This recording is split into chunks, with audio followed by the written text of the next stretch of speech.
Welcome to the Human Capital Innovations Podcast, your go-to source for personal, professional, and organizational growth and development.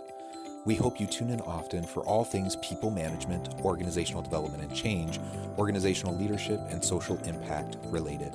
Maximize your personal and organizational potential with Human Capital Innovations Podcast.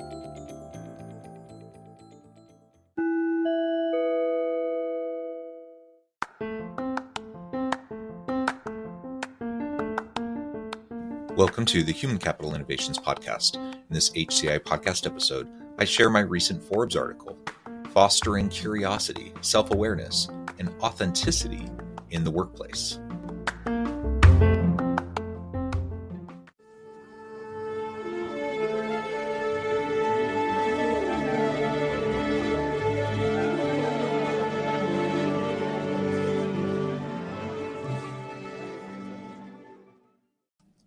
Welcome back to the Human Capital Innovations Podcast. It's great to be with you again today as I share a recent Forbes article titled Fostering Curiosity, Self-Awareness, and Authenticity in the Workplace. Early in my life, I developed a keen sense of curiosity. While my curiosity is sometimes butted up against the status quo and existing systems of power, as I'm always asking that annoying why question, an intrinsic curiosity about the world, organizations, and the interpersonal dynamics among those around me has largely served me well in my career. Additionally, that same curiosity has pushed me to closely examine myself as I try to better understand why I do what I do and how I interface with the world around me. I have found that as I better understand myself, I can better understand those around me and show genuine compassion and empathy. A heightened self-awareness also helps me to be more authentically myself, as I have the courage to unapologetically be who I am and use my unique talents and abilities to serve those around me.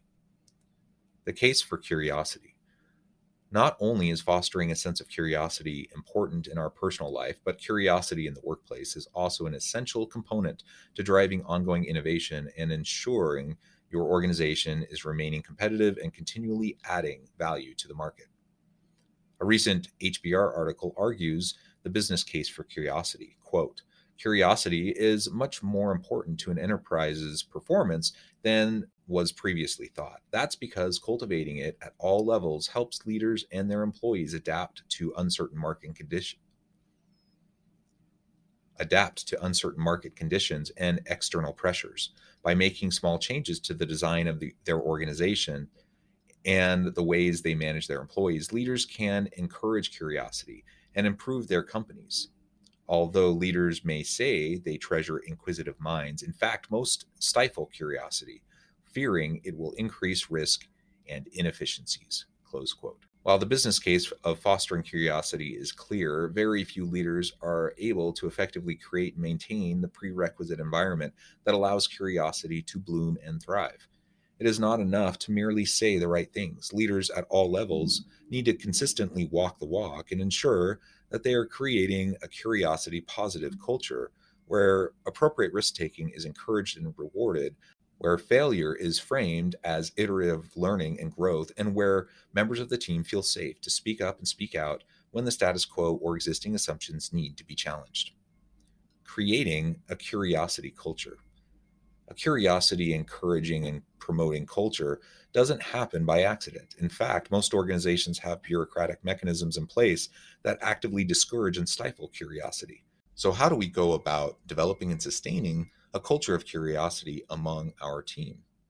A recent Forbes article highlights the importance and role of fear, assumptions, technology, and environment in creating a culture of curiosity. The author suggests, quote, once people learn what inhibits them, it's easier for them and their organization to move forward to reap the rewards of developing a curious mind, close quote. Without first understanding the fears of our people and the environmental factors, the policies, practices, procedures, and cultural elements that drive those fears, we have little hope of fostering and sustaining dynamic curiosity culture. We also need to understand the assumptions behind the way information is interpreted and processed, how decisions are made in our team and organizational unit, and ultimately the guiding principles and frameworks that guide our leaders' style and approach. Finally, how we leverage technology speaks volumes about our priorities, our values, and our commitment to data and assessment, and our commitment to supporting our people. the role of self awareness in promoting authenticity. Without first understanding ourselves, we will be hard pressed to be effective in our interactions with those around us.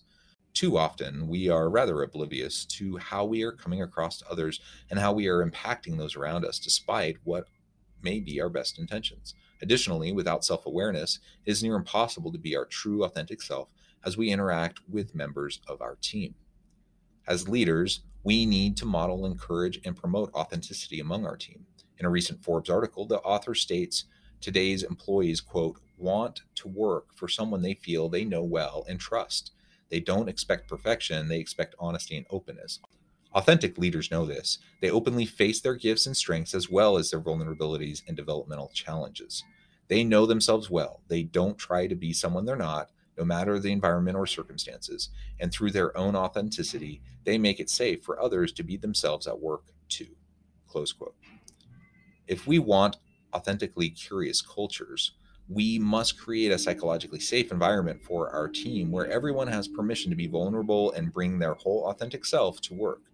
As said in another Forbes article, quote, this is generally only achieved in time by allowing people to express opinions in a non-judgmental space, contribute to the greater good of the organization, and be allowed to be different from the status quo without ramification. Close quote.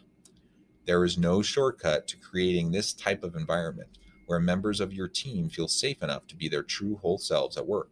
It starts with developing genuine relationships of mutual accountability and trust with your people, which can only happen over time. But as we prioritize the time and energy to develop these relationships, psychological safety will increase and our team members' willingness to be vulnerable and authentic at work will increase. Conclusion. In order to find happiness and fulfillment in life, let alone at work, we first need to foster an unquenchable curiosity about the world. And as we become more self-aware, we can then model authenticity for our team and give everyone permission to bring their whole authentic self to work.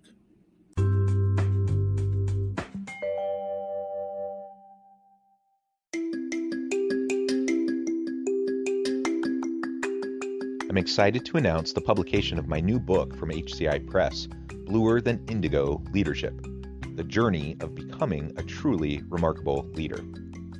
Early in my adult life, I learned about an Asian proverb that translates as bluer than indigo. If you think about the color indigo, it is a brilliant, deep, and vibrant blue, what some would call the bluest of blues.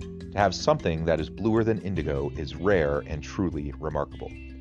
Contrary to popular myth, there is no one-size-fits-all or cookie-cutter approach to effective leadership. There's no silver bullet, no secret sauce, no go-to model that will solve all of our problems. The truth is, great leaders have all had their unique strengths and flaws, and have all had to discover and then pave their own distinctive path in their life's journey to fulfill their leadership potential. Bluer Than Indigo Leadership will help you discover your own path and explore those ordinary, everyday actions that will help you respond to an uncertain future and produce extraordinary results for individuals, teams, and organizations.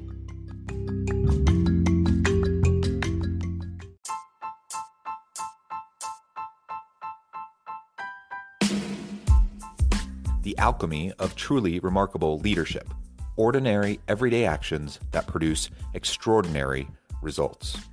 Consider how the nature of work has shifted over the past 50 years. With increased globalization, rapid technological advancement, and the shift in economic composition, the average job of today looks very different than the average job of 50 years ago. What will the jobs and organizations of tomorrow look like? Moreover, what does this all mean for organizational leaders? What are the core competencies and capabilities of organizations and their leadership that are prepared for continued disruption and geopolitical and socioeconomic shifts?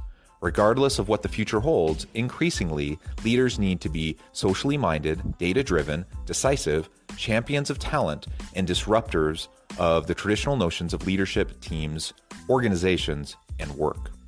The Alchemy of Truly Remarkable Leadership will help you to explore your own leadership competencies and capabilities and consider ways to apply and implement them into your workplace and personal life.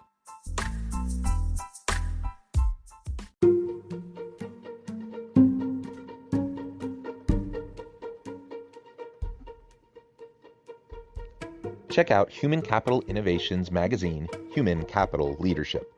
Human Capital Leadership is a free, interactive e-magazine with the mission to help individuals, leaders, and organizations find innovative approaches to maximize their human capital potential.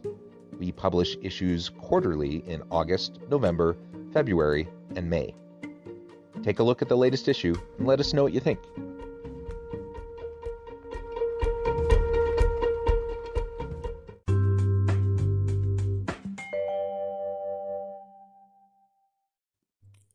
Thanks again for joining us for this episode of the Human Capital Innovations Podcast.